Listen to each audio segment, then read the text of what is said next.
My face currently feels like I've been run through by Tom Stewart. Puts it to the top of the square.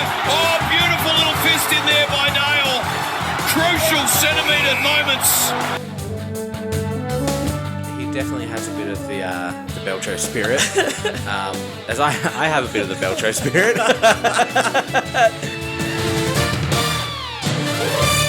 Hello everyone and welcome to the Back Pocket Podcast. It's 10:18 on a Wednesday night. I have work. I have to get up at 6 a.m. Jack's got a Macca's order on the way and we're recording the podcast. How are you doing? I hurt. Played cricket for the first time in 8 months. There's no funny intro I got today. hit by a few balls. It was good, yeah. I kept about as well as Johnny Bairstow in the first 3 tests. And How many catches did you drop then? A few, yeah. Yeah, I was like... at one point, I dropped the catch so hard it went halfway back to the bowler. Like I slapped. Were there so many obnoxious jokes about stumping that it was just painful? No, we just weren't very good. Okay. Yeah, I didn't do a Harmanpreet Kaur and just like bash the stumps over with my bat though. I should have taken the advantage to that. You should have just hit it every time like you do in Cricket 22. Yeah, I should have. Yeah, but I still get out doing that, which is what I did today. I did the exact same thing. I hit every ball as just a fielders. So. Anyway, this is a football podcast. I'm not even sure it's a podcast at this point. I will. I think it's my job to start the votes, like we do. And you did votes? We do. Yeah, we got an award and everything. It's crazy. My one vote this week was to Ben Mackay. Fair enough. He's an honourable mention for me. Gritty as always. 5 spoils. Gritty. Won 3 out of 3. Yeah, he was hitting the gritty. At where did they play? The Wet Marble Stadium. He was slipping while he was hitting the gritty, but he was doing it. 5 spoils, 3 out of 3 contested defensive one-on-ones. He had 18 disposals at 95%, 10 intercepts, 8 contested, 9 marks, 5 of those intercepts, and I wrote a roof joke here, but we've already made one, but I said he was almost as important as the roof in keeping the scores down. He had 7 coaches' votes as well, so clearly the coaches thought he was good, but also that was a crap game, so I felt like you could have got coaches' votes for just playing like a respectable AFL footballer. I didn't want to give anyone votes for that game, so I didn't. But yeah, I thought Ben Mackay was really good. That was my one vote. Who was your one? My one vote, and it's like a honourable and dishonourable one vote. Okay. Jordan Ridley. 1, because he's Essendon's best player, hands down. 2, because he got injured? 2, because, as was well described to us by our friend the other night, they kicked and marked just and forth endlessly, and it inflates the numbers. It was an insane, like that first half especially, where they were just dropping the ball to each other in the back line. If you have Laverde getting like 30 touches in a game, it wasn't that many, but like it felt like it. I think he had 15 marks, Ridley had 14, Kelly had 12. But Ridley actually defended. Yeah, it's got 9 intercepts to his name, 5 rebound 50s, 5 1%ers, and 29 disposals. He did get injured, but doesn't matter. But he was good. You can get your coach's votes by getting injured. Look at Sam Walsh. He played 1.5 quarters and still got votes. It was the second lowest amount of time a player's ever gotten coaches' votes for. Behind like Paul Chapman in 2008 or something. Ridiculous like that. Must have kicked like 4 in the first quarter or something. I'd say so. But yeah, no, that's fair. Ridley was very good. My 2 was to Nathan Murphy. Fair enough. Honourable mention for me. Victim of the slap 2008. Yeah, I didn't want to give him votes because he fucking dived, man. He's one of our favourites on the pod, and I think he took the cake against Moore this week. For me, Moore was a special mention, but Murphy got him my votes. He had 16 spoils, 5 defensive half pressure acts, won 4 out of 5 his one-on-ones. He only had 11 disposals, but went at 91%, and 8 of those were intercepts. And like I feel like his hard defensive work really allows Moore and Quainer to run off like they do. And yeah, copped the slap to a mush for his efforts. And the coaches also had him in the votes. I can't remember how many he got, but he was good. Murphy for me was my 2. My 2 is to Nick Newman. Numbers-wise, not his best game of the year. He had 16 pressure acts though, which is pretty decent. Without a K, isn't it? Nick N-I-C. N-I-C Newman. Yeah, Nicholas Newman. Nicholas Newman, yeah. Where did I see that? That was, I can't remember, we didn't like it. It was the coaches' votes earlier in the day. Yeah, that's right. Yeah, I didn't like Nicholas Newman. Anyway, Nicholas Newman. The reason I'm giving him votes this week is that intercept-wise, low numbers, but he may have executed like the perfect zone game. Anytime there was an intercept or a one-on-one contest, he was either next to the contest and got the received, or impacted it and made it a 2-on-1. And I verified this by looking at his heat map, and it is literally a grid of dots. It's like Hitting the gritty. He's hitting the gritty too. That's 3 votes for gritties this week. It's like it's perfectly executed, and then there's like a big defensive pocket part as well, but we ignore that.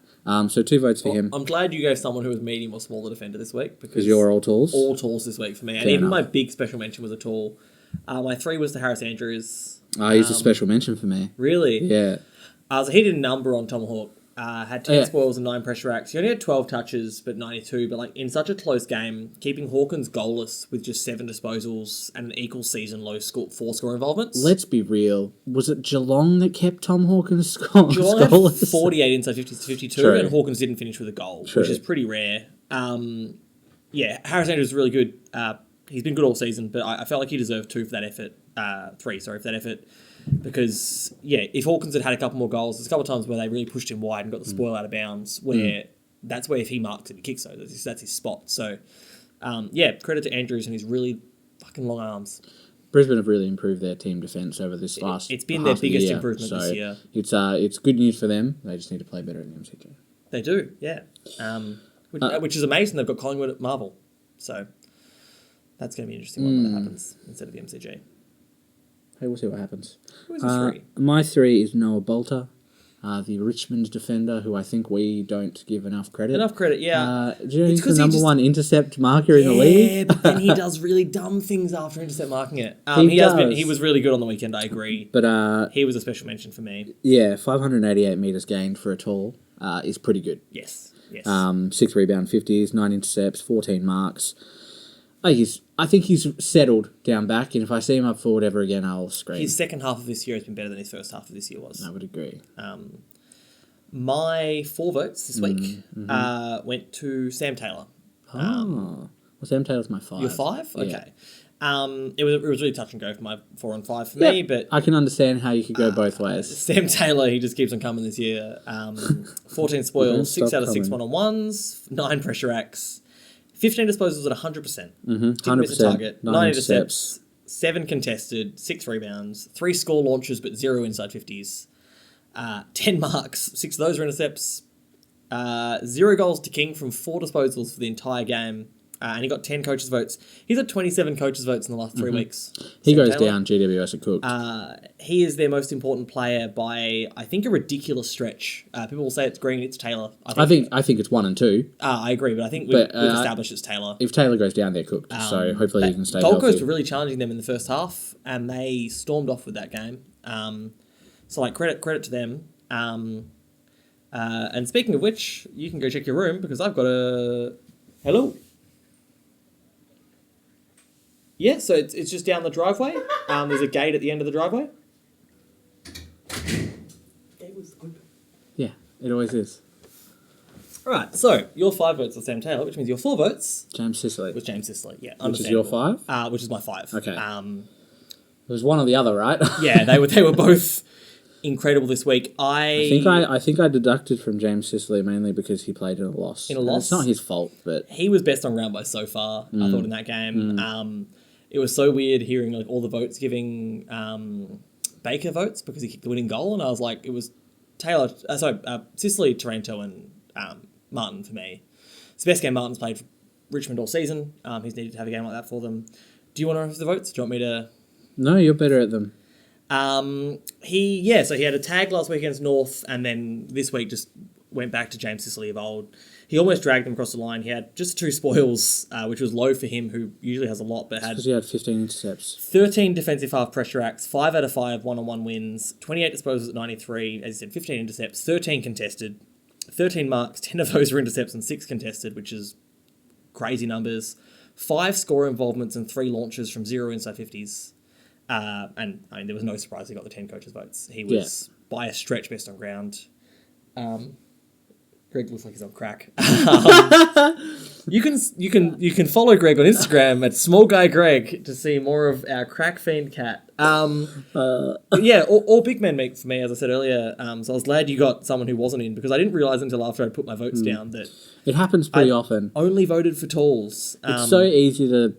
Even my number 1 special mention this week, was a big man, which was Sam Collins, because he had 10 spoils, 10 intercept marks, and 14 intercept possessions. Yeah, I got Mackay, Wilkie, and Andrews, so they're all tall. Yep, I had Moore, De Koning, Wilkie, and Calamar Chi, because he technically played as a swingman, but his defensive work was probably as important as anyone else on the ground.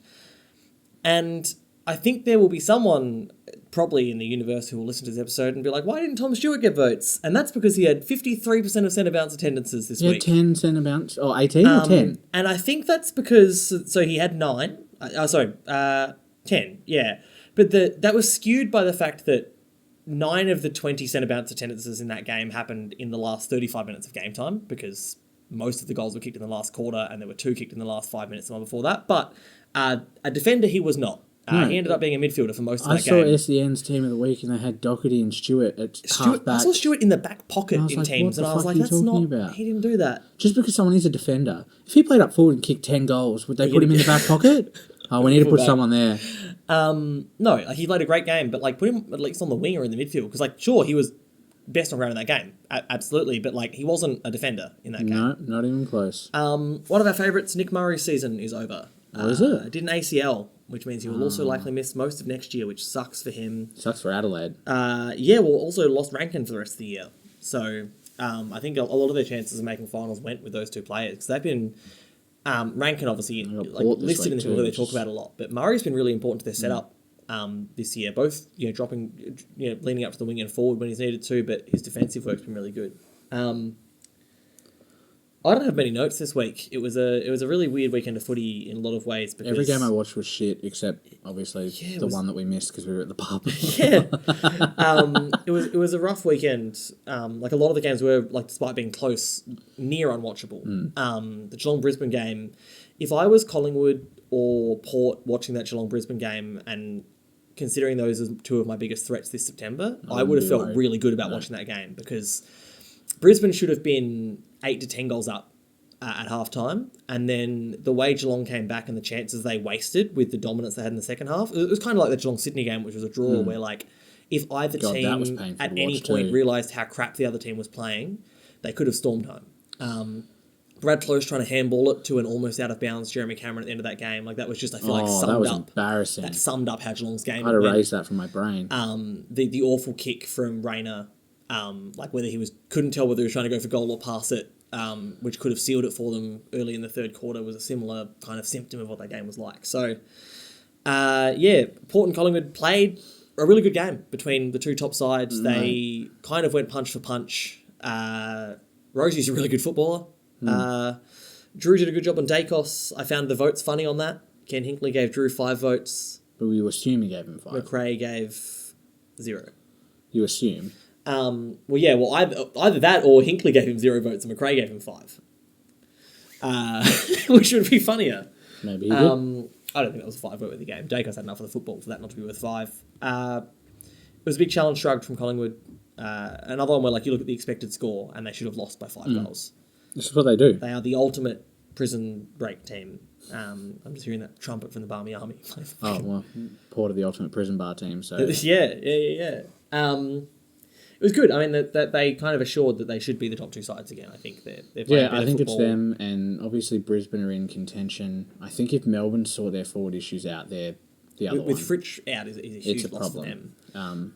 Gorn is back to his best with playing on his own. I think we've seen that maybe they shouldn't have Grundy in the team with Gorn, which who could have seen that coming, other than all the people who said it when the trade was suggested.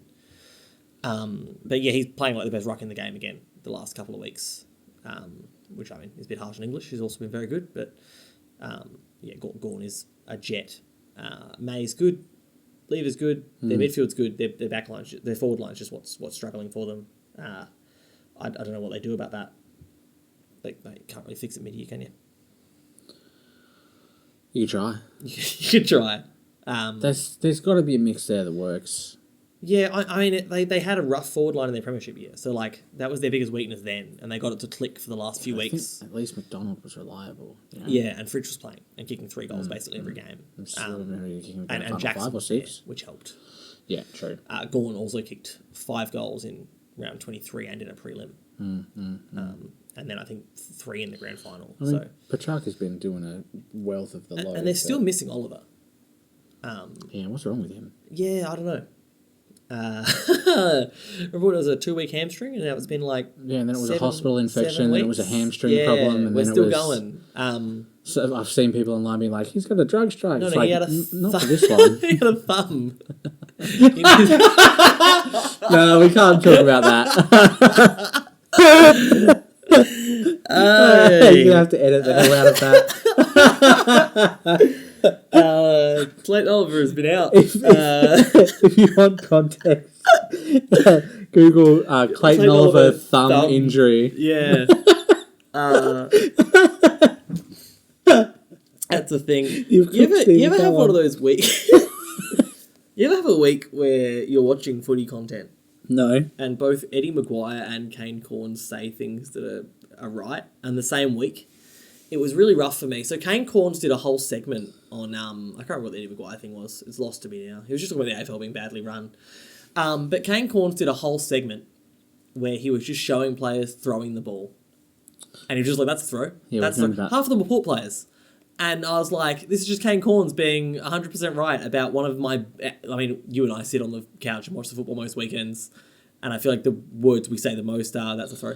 Yeah. That's a throw. That's not a handball. It's usually just us calling out what frees are there. And even, like, our own teams. Like, I feel like that's not even an issue here. Like, it's one of the biggest epidemics in the game that just umpires just don't seem to care about.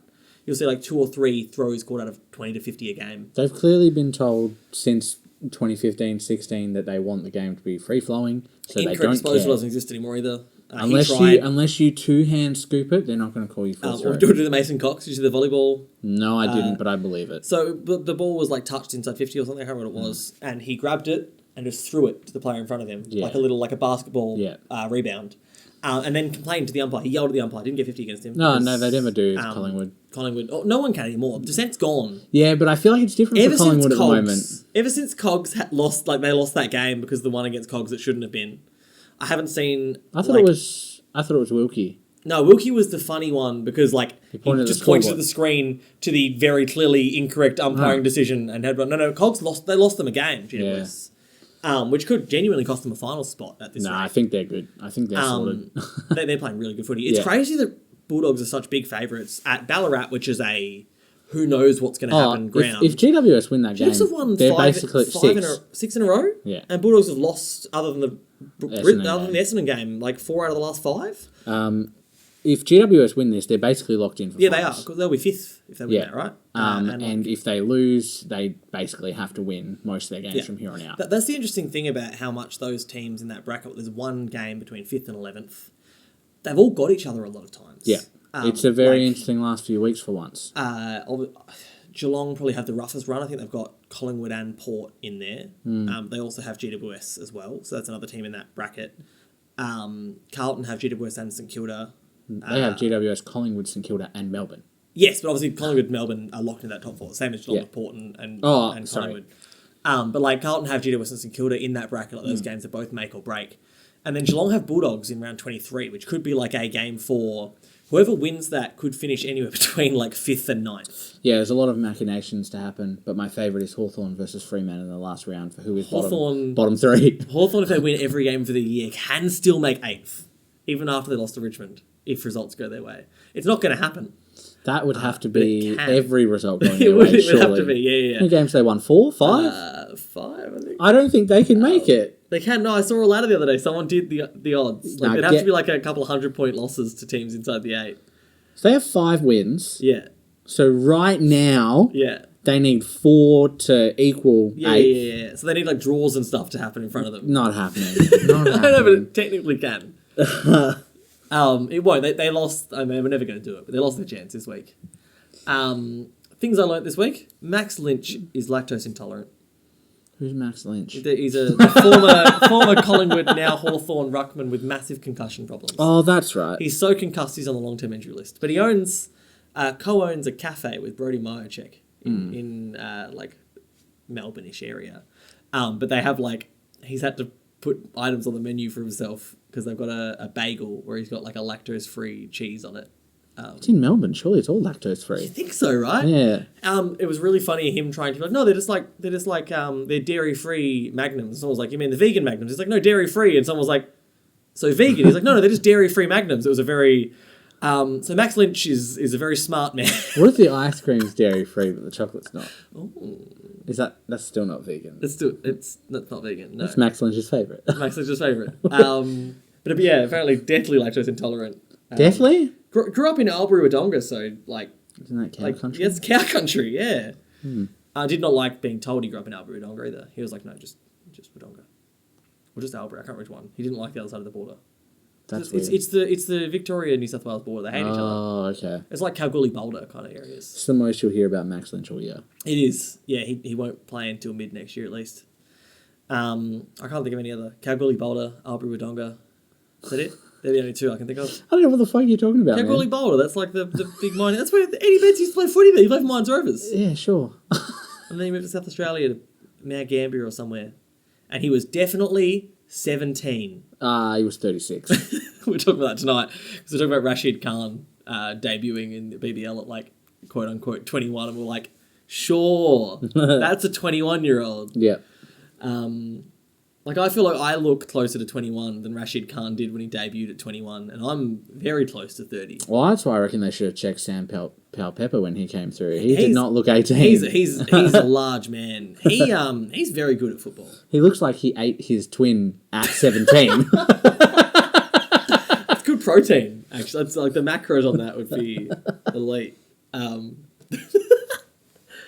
saw a tweet the other day that said, whether you are an opponent or a teammate, sharing a 50 with Powell-Pepper would be the most terrifying thing in football. Yeah, he's gonna kill And I you. kind of agree with that. He is a wrecking ball of a man. Like there is nothing that gets in his way that he cares about. No. And I rate that. We were very early on the Powell-Pepper train before the media. Why'd you say it like that? Pal and Papa. Yeah, no, I've always been a fan, and Port, well, until this year at least, Port fans fucking hated him. Yeah, So. everyone's got their whipping boy, and like a lot of the time, those whipping boys really confuse me. Yeah. Port have got good new whipping boys. Though. Yeah, they've got their captain now. Yeah. Who That doesn't one's get a rough. game. And Sin and Jonas. Not Jonas, Jones. As well. Yeah. Geelong's, I'm not sure who it is yet. I'm trying to figure it out. It changes It's not week to Myers week. anymore. It It used to to be. be Myers, and I was like I was in the trenches. I was deep in the Myers trenches. And Stanley. They were Well, the two I fought I think for. the whipping boy should be Henry, but he's still getting his 2 goals a Yeah, game, so well, it that's doesn't the matter. problem. It's weird for him to be a whipping boy because he's kicking goals, and it's like you watch Just him kick everything goals, else and is you're like, doing poorly. why are you doing this? I don't want you to because you don't deserve them. Mark It's O'Connor, not even Colo anymore either. Oish and Mullen, but like He's played like 6 games Yeah, of football that's ever. rough. I don't know. It's tough. Yeah, no. Sydney's is for me. It's Melican. I'm not even a Sydney fan. You will literally watch Melican take a mark inside 50 and go, that he can't do anything. Do you have to censor that? I don't like Lewis Melican. He's injured. He's out. He's not playing for Sydney Is anymore. he? Oh, that sucks. Yeah, no. Look, I don't know what it is about Lewis Melican. He rubs me the wrong way. And like this is a Defenders podcast, so I really should be standing up for him, but There are defenders I dislike. I don't know what it is about him. Sam Frost. Well, Sam Frost is just because it's funny to watch him He's play. very funny to watch him play. He's had really good games before, so... He has. He also tore Petrocelli's jumper off him in one of my favourite highlights of all time. threw him to the ground.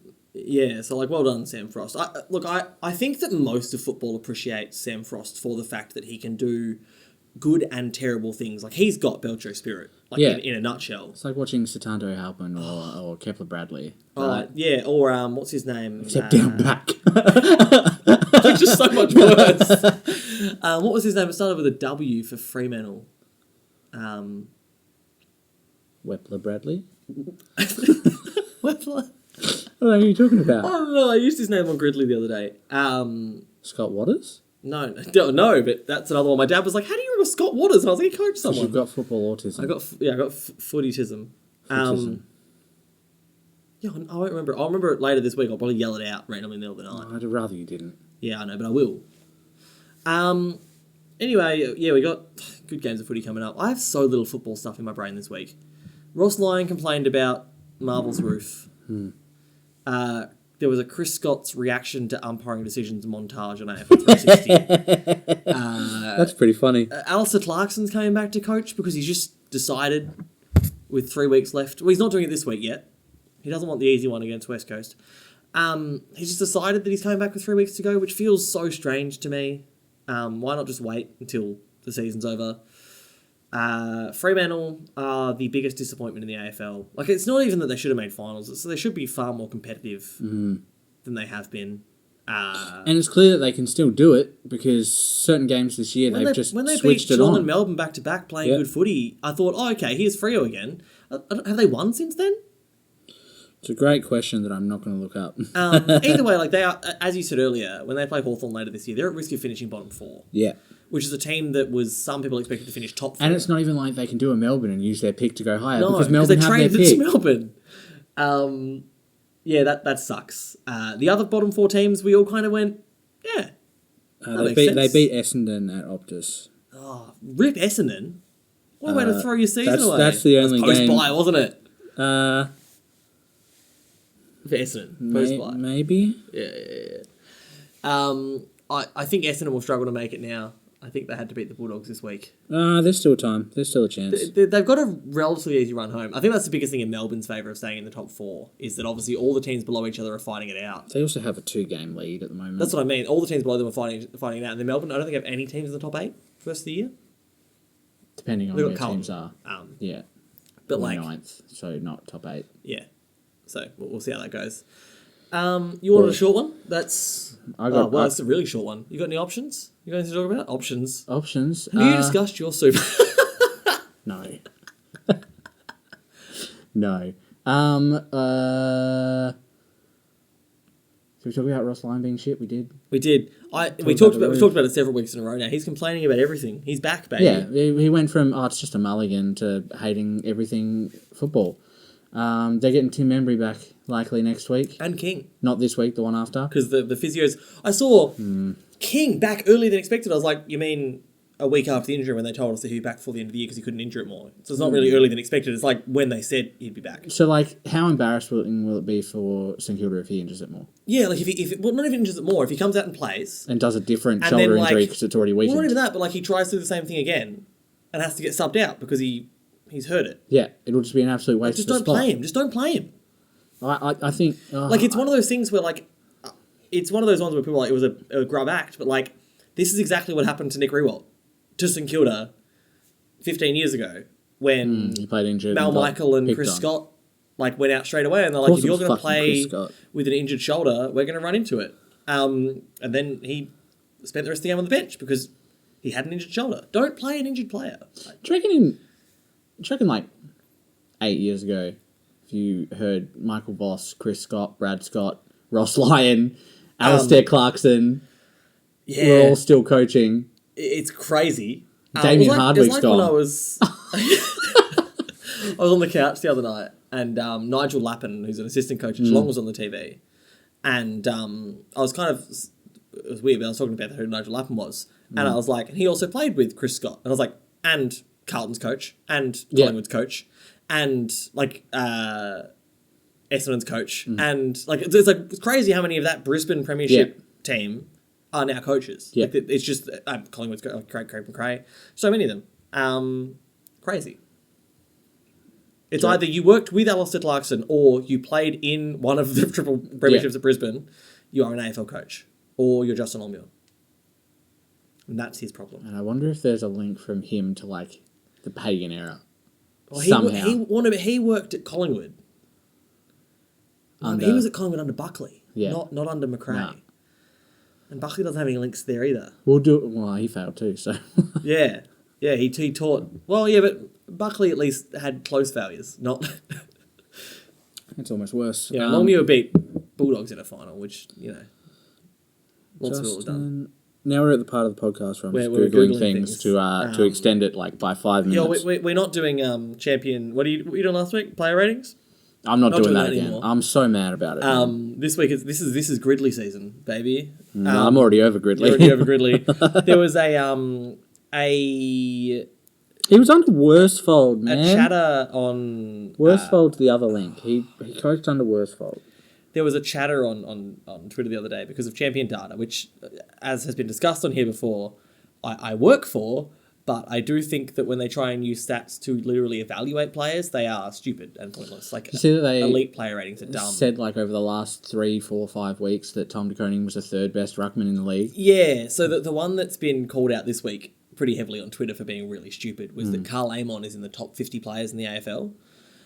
He's in the top 6 players that have had the quad double in the last 15 years. And someone made a list of 100 players that were like, this is 100 players that clubs would laugh at if you offered Carl Amon for them. That's a different scenario. Well, yeah, but like, anyway, and then someone said, someone replied to it who has Brad Close as a profile picture, was like, you didn't even put Brad Close in this list.